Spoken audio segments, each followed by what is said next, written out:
Well, I think we all understand the significance of protecting biodiversity as well as protecting our climate and environment. Everybody knows that. It's a universal idea. The problem is the solution. Right, and action. We've been covering the COP15, we've been covering COP27. No matter if it's for biodiversity or climate change, we understand this. The biggest challenge is about solution. And people has been fighting for this. Well, I think the biggest challenge and obstacle is still about sharing. They need to share about funding, they need to share about this technology. The developing countries asking the developed countries to transfer their technology, to transfer this fund. And also, on the COP15, we realized that this COP15 requires all of the parties to share the information, like the digital information about genetic information. And they want to share this because some of the certain genetic code of some certain plants can produce billions of dollars each year for the pharmaceutical companies. And those information are coming from the developing countries, but the profits stay in the developed countries and those big companies. And that's the big issue.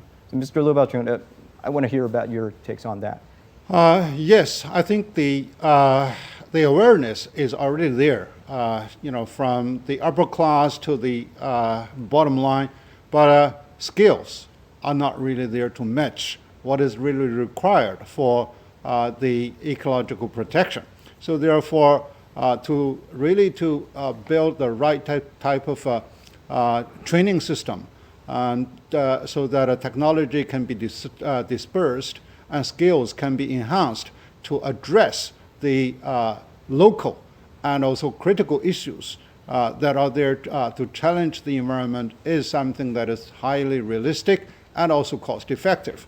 And the other is that there needs to be a very fine balance in terms of expectation to address such climate change, because people do need to balance their economic growth versus the environmental quality.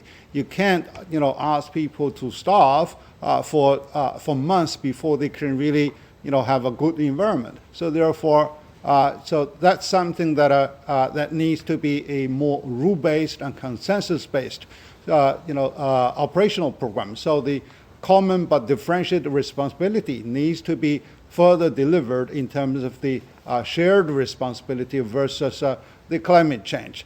And then also that the world need to work together to really to restructure the economic pattern in which China is really playing a pivotal role. So the world begin to blame China as the biggest carbon emitter, but China is operating the world factories. No, Americans are really they're willing to make shoes, doing those garments and making TVs, or Europeans are the same. Actually, we export more than 90% of our solar panels to Europe, to North America. So therefore, when China is really supporting a cleaner environment and a higher level of lifestyle, and so China needs to be sympathized and also supported in its entire program towards the carbon neutralization and carbon peaking program,